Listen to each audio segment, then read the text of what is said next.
Faces of the earliest British residents have been recreated to show what they may have looked like and tell their story. For the first time, we can see features in these Neanderthals' faces, such as skin tone and eye and hair color, to show what ancestors looked like dating back up to 500,000 years. The 3D busts are on show at the Elaine Evans Archaeology Gallery, part of Brighton Museum, which has just opened. Experts used a mix of scientific research, technology and DNA analysis to come up with the physical attributes, and how they lived and died. The exhibition focuses on 7 people, 5 of whom were early residents of Brighton and Hove, who lived from the Ice Age to the Saxons. The science behind the facial reconstructions provides an instant understanding of how our ancestors looked over a 500,000-year period. DNA analysis helped the experts understand the skin, eye and hair coloring. Forensic artist and sculptor, Oscar Nilsson and Richard Lissai, have worked for 14 months to build an accurate and realistic picture of the ancient Britonians. The stories behind the busts include a woman found with a nail in the back of her skull in an unusual grave, and a man buried in a shallow grave among shells. They found that different people from a variety of backgrounds and geographical origins have settled in Sussex through history. Like Cheddar Man, a bust of a Mesolithic skeleton discovered in 1903 unveiled last year, the exhibition reveals the faces of 7 more locals who are believed to have lived and died on the south coast of England. Britain's oldest complete human skeleton, known as Cheddar Man, was unearthed in 1903 in Goff's Cave in Cheddar Gorge, Somerset. The prehistoric male lived around 10,000 years ago, and a huge hole in his skull suggests he died a violent death.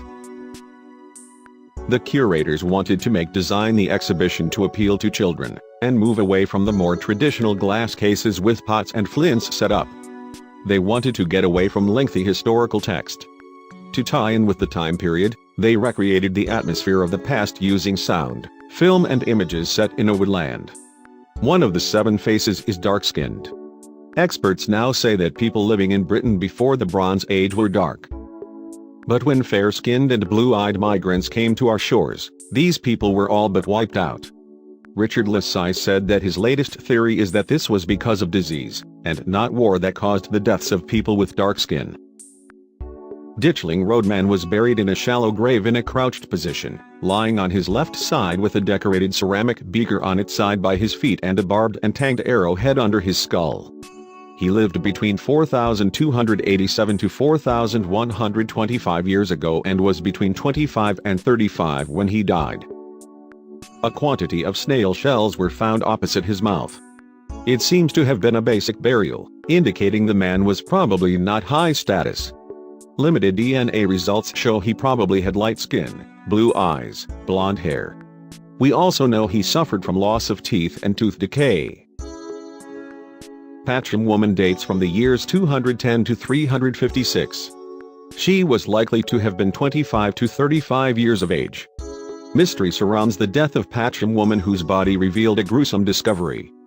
This petite and slender woman was found lying on her side with a nail impaled in the back of her skull. She was likely to have light skin, blue eyes and blonde hair, and according to historical research had lived a hard physical life. Her spine shows signs of stress and there is joint disease in her right knee and lower spine. A further mystery is the male skeleton, who was also uncovered lying feet to feet with her, looking in the same direction but obviously pointing away from her. Whitehawk woman from the Neolithic period. She lived between 5650 to 5520 years ago and lived to age 19 to 25. She was small and slender with dark North African or Southern Mediterranean skin. Her eyes were brown and her hair would have been a light shade of brown. Her general health was good, but the bones of a baby were found nestling in her pelvis, which point to the probability that she died in childbirth. From tests on the isotope and chemical makeup from her teeth, they think she was not brought up locally and may have come from an area as far away as Hereford. Slong Hill Man from the Iron Age. He is thought to have lived between 2413 to 2226 years ago, and he is thought to have died around the age of 24 to 31. Slong Hill Man probably had light skin, black or brown hair and brown eyes. He was buried in a semi-crouched position at the bottom of a large storage pit. This is not unusual in the Iron Age. Pits were often filled in, and ritual deposits made whilst filling, including depositing animal bones and skulls. Slong Hill Man's bones are fully developed, showing he was active, strong and healthy. The only abnormality is some additional bone growth on the right shin bone, which shows that he must have suffered a heavy blow or trauma in that area. Researchers say that it could have been a farming accident or a physical attack.